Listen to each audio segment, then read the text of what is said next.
모처럼 먹으려고 산 연어에서 기생충이 나왔다면 어떠시겠습니까? 한 대형마트에서 판매한 연어에서 고래 회충이 발견됐습니다.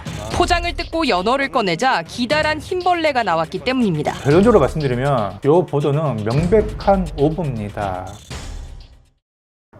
안녕하세요. 입질의 추억입니다. 한동안의 질문과 문의사항을 모아서 여러분께 궁금증을 풀어드리는 입문철TV. 오늘은 특정 주제보다는 다양한 사안들에 대해서 궁금증을 일단 풀어드리겠습니다. 첫 번째 메일이 왔습니다. 입질의 추억님 유튜브 재밌게 보고 있는 돌 아기 키우는 아기 엄마입니다. 이유식 먹이려고 마트에서 횟감용 연어를 샀는데 구우려고 보니까 사진과 같은 하얀색 가느다란 실 같은 물질이 연어에서 2개 정도 나와서요. 이게 마트에서 구입한 건데 고래 회충일까요? 자, 사진을 보니 뭔가 실 같은 게 있네요. 언뜻 봐서는 진짜 이 기생충 같기도 하고. 자, 이 모양을 보시면 아시겠지만 적어도 고래 회충은 아닙니다. 그렇다면 일단 안심이 되네요. 왜냐면 그 수많은 바다 기생충 중에서 우리 인체에 해를 끼치고 가장 걱정되는 것이 바로 고래 회충이거든요. 고래 회충은 앞뒤가 뾰족합니다. 왜냐면 얘들은 살로 파고들어야 하는 그런 이제 구조로 발달이 됐으니까. 근데 얘는 보세요. 뭉툭하고 중간에 어떤 편절이라든지 마디 같은 게 보이지가 않네요. 그런 걸로 봤을 때 가장 확률이 높은 것은 신경절이나 혈관과 관련된 어떤 기관이 아닌가 싶은데, 만약에 이게 자연산 연어라고 한다면 의심이 되는 것은 하나가 있습니다. 바로 조충류죠. 동해 긴 촌충이라든지 그런 게 간혹 나오긴 하는데, 이거는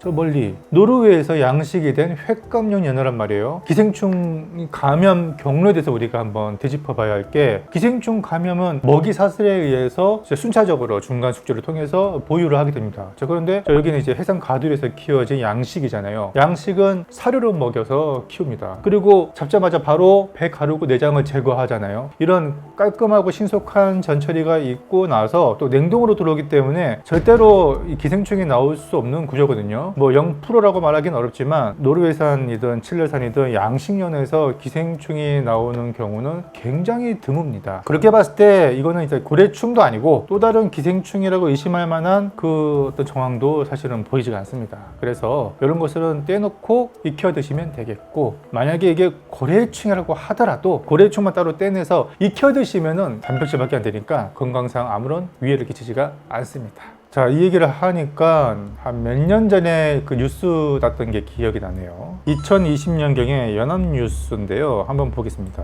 모처럼 먹으려고 산 연어에서 기생충이 나왔다면 어떠시겠습니까? 한 대형마트에서 판매한 연어에서 고래 회충이 발견됐습니다. 자, 일단 뉴스에서는 마트 연어에서 고래 회충이 발견됐다고 기생충 종류까지 확정을 지어서 이렇게 보도를 했습니다.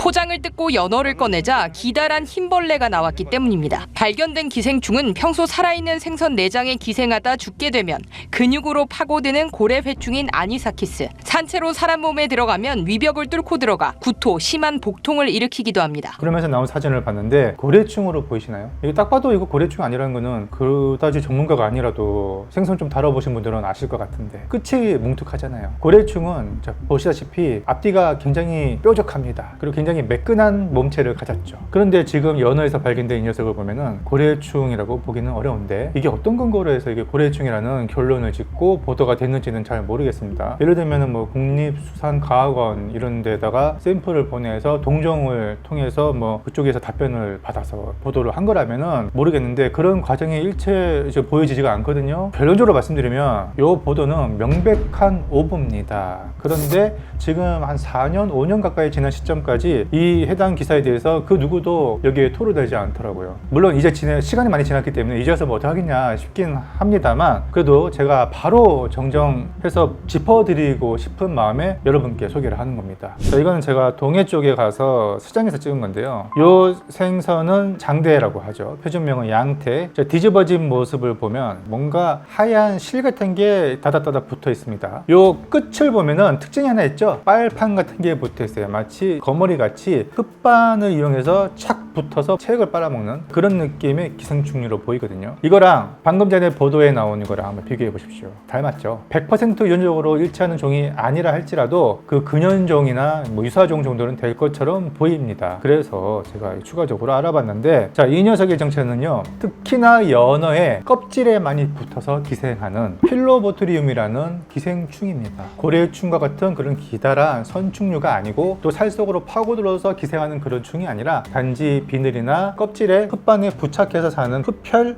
관련된 그런 기생충이 아닌가 지금 추정이 되고 있거든요. 자, 요거를 이제 일본 쪽의 자료를 보니 흡엽 조충 속의 유충이라고 표현이 되고 있는데, 역시나 국내에서는 이 충에 대한 아무런 자료를 찾을 수가 없었습니다. 하지만 시장에 가면은 종종 보이거든요. 여러 저서성 어류에 탁탁 붙어 있고, 마트 연어에서도요, 어떤 경로로 이게 나왔는지는 모르겠지만 아마 겉에 붙어 있던 녀석이 옮겨진 것으로 지금 추측이 되고 있습니다. 적어도 고래충은 아니라는 것이죠. 그리고 제가 이 뉴스를 보면서 저 고구마가 목구멍에 걸린 것처럼 답답하게 느꼈던 게 뭐냐면, 뉴스도 그렇고 이 마트 관계자도 그렇고 이게 양식연어회라는 사실을 좀 망각하고 있더라고요. 기본적으로 양식연어회 이런 기생충이 나오기가 쉽지가 않거든요. 그런데 그러한 사실을 이 뉴스 끝날 때까지도 한 번도 언급이 되지 않았다는 점, 그냥 당연시 양식연어회에서 나온 고래충이라고 이렇게 보도가 되고 있으니까 그 부분이 좀 아쉽더라고요. 사내 식당에서 대구탕을 먹는데 대구 등쪽 바깥에 이상한 게 붙어 있네요. 생긴 게 기괴하고 기분 나빠서 음식은 먹다가 다 버렸는데 이게 뭔지 궁금합니다 라고 왔습니다. 사진 보겠습니다. 뭔가 되게 혐오스럽게 생긴 것 같기도 하고, 이런 것들이 피부, 스킨을 뚫고 들어가 있는 모습이죠. 이건요, 이건 역시 살 속에 기생하는 기생충이 아니라 생선의 표피에 탁 붙어서 기생하는 충류입니다. 그래서 지금 보니까 단서가 있네요. 이 접시 위에 보면은 뭔가 검은색 뭔가가 이렇게 보이죠. 제가 생각하기로는 지금 두 종 중에 하나로 지금 추정이 되는데, 첫 번째가 뭐냐면 펜넬라는 제가 예전에 꽁치 편에서 여러분께 소개해 드렸습니다. 여러분 마트 가서 꽁치 살 때 한번 보세요. 그러면 어떤 것들은 꽁치 몸통에 검은 반점들이 뽕뽕뽕 이렇게 붙어 있는 게 있어요. 그게 뭐냐면 펜넬라라는 흡혈 기생충류가 붙었다가 떨어진 자국이거든요. 지금 보시면 이 접시에도 떨어져 있는 이 펜넬라가 보이네요. 이 녀석이 검은 실처럼 기타랗게 늘어져 있는데, 주둥이는 마치 갈고리 같은 모양으로 되어 있어서 이걸 살을 뚫고 들어가서 착 펼칩니다. 이걸 단단하게 붙잡고 있는 거죠. 그래서 지금 앞선 사진을 봐도 펜넬라의 뿌리 부분으로 지금 보여지고 있는데, 근데 또 하나 제가 다른 종으로 또 추측이 되는 것은 뭐냐면 스피리온이라는 녀석이 있습니다. 이 녀석도 이렇게 생겼어요. 그래서 둘 중에 하나라고 지금 보여지거든요. 둘 다 생선 표면에 기생하고 우리한테 해는 끼치지 않습니다. 얼마 전 그 민어 영상 보고 문의드린다. 민어를 한 번도 먹어보지 못했던 저로서는 입질의 추억님 영상이 없었으면 이런 의심조차 품지 못했을 것 같습니다. 이거 아무리 봐도 민어회가 아니라는 이제 확신을 들었나 봐요. 그래서 이분이 국립수산물 품질관리원에 전화를 했습니다. 그런데 인천지부 담당자가 이야기하는 게 좀 이상하더라고요. 우선 자기들은 원산지에 대해서만 규제를 할 권한이 있다고 하며, 서해 바다에서 나는 자연산 민어를 중국 배가 잡으면 중국산, 우리나라 배가 잡으면 국내산이라는 말을 하더라고요. 그리고 사진으로는 종류를 판별하기 힘들어서 유전자 검사를 하더라도 같은 바다에서 다른 나라 국적배가 잡은 같은 종이니까 유전자 검사도 같을 거라고 해서 단속이 불가능하다고 했다고 하네요. 그래서 저는 이게 아무리 봐도 민어가 아닌 것 같은데 그거에 대해서 어떻게 생각하냐 물어보니, 품종을 속입하는 건 사기 행위에 해당되어 자기들이 단속할 권한이 없으니 경찰이나 회경에 신고하라고 합니다. 이게 도대체 무슨 말이죠? 그러면은 원산지 단속할 권한이 있고, 그것보다 더 심각한 어종을 속여서 판매하는 것은 단속할 권한이 없다고. 국립수산물 품질관리원이 아니면 그러면 도대체 이거 누가 이걸 단속합니까? 이거 상식적으로 좀 납득이 안 되고, 그간 제 뭐 글이나 유튜브를 보신 분들은 아시겠죠? 이게 진짜 자연산 민어다 아니다. 딱 봐도 빛깔이 민어와는 거리가 멀죠. 민어는 이렇게 선홍색에 약간 엷거나 숙성이 조금 되면 그보다 조금 진한 선홍색을 띱니다. 기름기가 살짝 이렇게 덮여져 있는 그런 형태도 있고요. 그런데 이 회는 보세요. 검붉잖아요. 이거는 전형적인 중국산 양식 큰 민어나 또는 홍민어, 점성어죠. 그래서 이게 이제 민어라고 자꾸 판매가 되고 있는데 민어가 아닌 유사 어종입니다. 그래서 이런 것들은 껍질 모양도 지금 보시면 아시겠지만 약간 이제 숭어 껍질처럼 생겼잖아요. 이게 이제 큰 민어나 홍민어의 특징이에요. 이런 것들은 불에가 질겨서 데쳐 먹을 수밖에 없고 생불에가 안 나옵니다. 자, 이후에 이분이 또 추가로 메일을 보내오셨더라고요. 추억님 사장님 답해주신 걸 보고 우선 내일 국립수산물품질관리원에 한 번 더 문의를 할 예정입니다. 모르는 입장에서 조심스럽게 말했음에도 불구하고 담당자는 제가 원산지 표기에 관한 신고 포상금을 노리는 사람으로 생각해서 설령 원산지를 속였더라도 포상금은 줄 수 없다는 말만 반복하더라고요. 저는 포상금이 있는지도 몰랐습니다. 이 담당 직원이 어떤 생각으로 이 일을 이렇게 처리했는지는 모르겠지만 한 가지 답답한 게 뭐냐면 사실 그래도 국립수산물품질관리원이라면 전문가 집단 아닙니까? 그러면은 서해에서 잡힌 요 민어가 당연히 물론 중국 국적배가 잡으면 중국산이 되고 우리나라 국적배가 잡으면 우리나라가 국산이 되겠죠. 근데 그렇다면은 저는 이분한테 이런 질문을 드리고 싶습니다. 그래서 지금 우리나라에 중국산 자연산 민어가 유통이 되고 있습니까? 수입이 되고 있어요? 이거 답변 아마 못할 겁니다. 제가 알기로는 최근까지도 중국에서 들어오는 것은 전량 양식이고 민어가 아닌 유사어종인 큰 민어 또는 홍민어가 들어오고 있지 우리나라 서해 바다에서 잡은 자연산 민어를 우리나라로 수출한 그런 사례도 본 적이 없고 그것이 우리나라 시장에 놔두고 있는 것도 저는 한 번도 본 적이 없습니다. 중국산 민어는 들어온 적이 없어요. 근데 이분은 무슨 동물사다 파는 그런 느낌이 있고 어종을 속여서 지금 판매가 되고 있는데 이거에 대해서 단속해 줄 수 없습니까? 라고 하는 것을 단지 무슨 신고 포상금 노리고 있는 사람처럼 생각해서 일 처리한다는 것도 좀 그렇고 여러 가지로 좀 답답하고 씁쓸합니다. 생산 확인 부탁드립니다. 얼마 전 여름 민어를 한번 먹으러 갔었는데 제가 알기로는 선홍색이 보여야 하는데 민어인지와는 별개로 수정이 잘못되었는지 살짝 냄새가 나기도 했고요. 그리고 따로 껍질을 내어주지도 않았습니다. 불회를 준다고 했는데 주지 않아 문의했더니 질겨서 그렇다고요. 예, 당연히 생으로 주는 것이라 생각했는데 질기다고 하여 데쳐주겠다고 하더라고요. 여기서 뭔가 쎄하다고 하네요. 한번 보겠습니다. 벌써 저는 지금 사진 안 보고도 쎄한데요. 일단은 빛깔을 보세요. 이게 민어인지 여부를 떠나서 일단 맛이 같습니다. 왜? 혈압육 보세요. 이게 갈색으로 된 건요 산화의 흔적입니다. 산소와 접촉이 된 지 좀 시간이 지난 거고 숙성을 했다고 해도 이거 제대로 관리가 안 된 거죠. 그러니까 온도 통제가 안 된 겁니다. 이렇게 된 회는요 비릿할 수밖에 없어요. 혈압육이라는 것은 피가 많이 몰려있는 근육입니다. 이게 산화가 되면 가장 먼저 느껴지는 게 산화취, 철분, 피비린내, 특히 등푸른 생선은 더 심하죠. 자, 이걸 지금 봤을 때는 민어에서 보여지는 그 엷은 선홍색 아니면 조금 숙성됐을 때 진한 선홍색이 전혀 안 보이고 가운데를 보면은 이렇게 껍질을 이렇게 벗겨낼 때 혈압육도 같이 벗겨낸 듯한 이게 약간 위장술인데 어떻게 보면 옛날에 점성어를 참돔으로 둔갑을 많이 했을 때 그때 많이 했던 기법이에요. 혈압육을 일부러 깎아요. 그럼 미간사용으로 조금 보기가 그럴지 몰라도 손님들한테는 이 단서를 주지 않는 거죠. 근데 얘가 조금 그렇고 결정적인 단서를 근육을 봅니다. 이 근육 보면은 희끗희끗한 요 질긴 섬유질 보이죠. 이거 민어에는 이렇게까지 질긴 이 굵다란 이 섬유질 없습니다. 이거는 점성어, 그 홍민어죠. 아니면 큰 민어에 나타나는 거거든요. 그리고 일단 불에가 질겨서 민어 불에가 질기단 말 처음 들어보는데 큰 민어 같은 경우는 질기죠 당연히. 그러니까 생으로 안 먹고 데쳐내고 이거는 여러 가지 상황으로 봤을 때 일단 민어가 아닐 확률이 굉장히 높습니다. 물론 이분이 싸게 주고 드셨다면 그나마 위안인데 근데 이거를 만약에 민어 값을 주고 먹었다 그러면 이건 사기죠. 제발 이러지 않았으면 좋겠습니다. 어촌계 수산물 판매장에서 참돔 2kg을 구매했습니다. 그런데 친구한테 사진을 보내주었는데 숭어 같다고 하네요. 이게 참돔이 맞는지 궁금합니다. 자, 지금 모습은 참돔이 맞고 자연산으로 보이죠. 그런데 회를 떴더니 이게 뭐야? 참돔회가 이렇게 시뻘걸 수가 있나? 진짜 이거 딱 봐도 숭어회처럼 보이는데요. 자, 이거는 참돔일까요? 숭어일까요? 제 눈에는요 전형적인 자연산 참돔회로 보입니다. 원래 이 참돔이 양식과 자연산의 빛깔이 좀 미묘하게 다른데 자연산일수록 또 그 크기가 클수록 이렇게 조금 더 새빨갛게 돼요. 그리고 결이란 게 있습니다. 숭어는 약간 이렇게 물결 치듯이 이런 결들이 좀 보이고요. 그리고 근육도 이 숭어의 근육과는 조금 차이가 있습니다.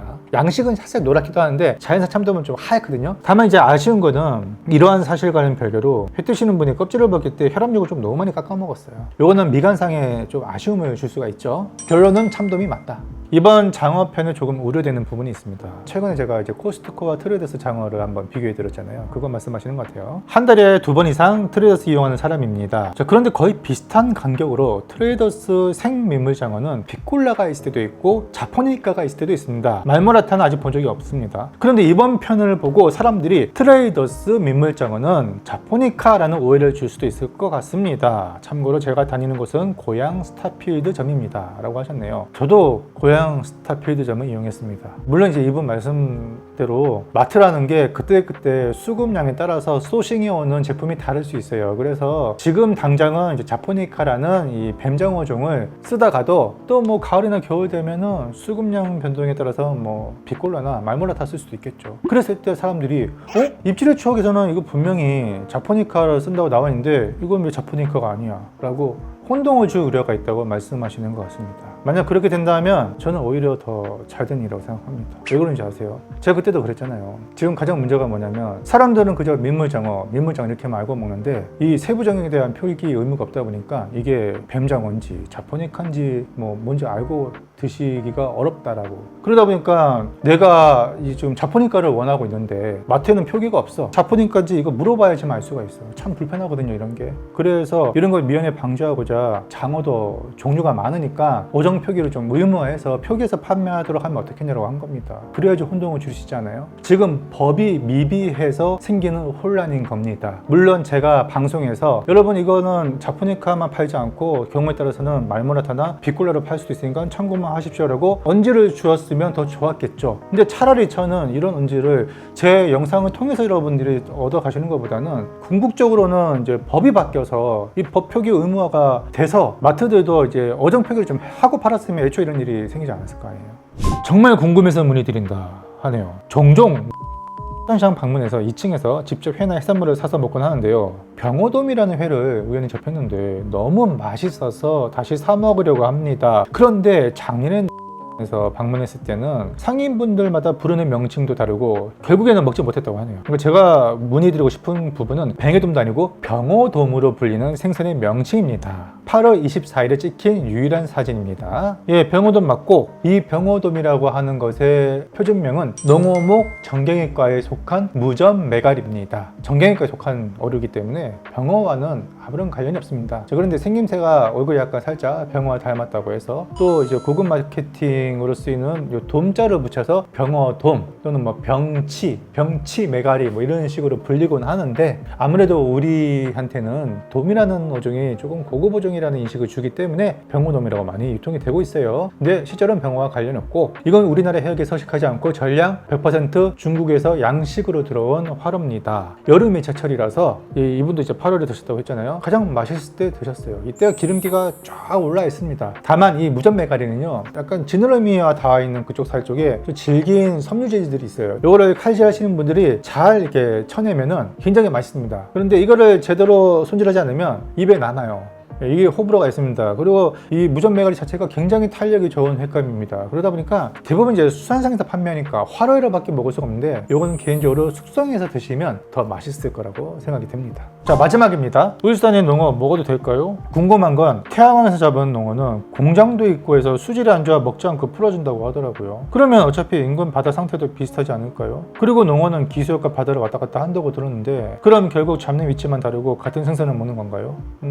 그렇죠. 일단 농어는 기수역과 바다를 왔다 갔다 한다. 이게 어릴 때는 왔다 갔다 합니다. 그런데 농어가 성체로 자라고 나면 그때는 기수역으로 안 들어오고 깊은 바다로 빠집니다. 그때 이제 계절적인 해유를 합니다. 남북으로 해유를 하는 거겠죠. 그때 이후에 잡아서 먼 바다에서 잡힌 농어는 드셔도 상관이 없는데 어정쩡한 요 사이즈에서는 기수역과 바다를 왔다 갔다 하고 더군다나 이 태화강은 약간 공장지도로 인해서 수질이 안 좋다라는 그런 소문이 있겠죠. 그러면 인근의 바다도 비슷하니까 바다에서 잡힌 농어나 기수역에서 잡힌 농어나 그게 그거 아니냐. 저도 어느 정도 동의합니다. 이거는 이제 수질 검사도 해야겠고 그쪽에서 잡히는 물고기들이 어떤 상태인지 한번 조사를 한번 해봤으면 좋겠어요. 그런 조사를 해서 식용으로 적합 판정이 나오지 않은 이상은 식용을 자제를 하는 것이 좋겠죠.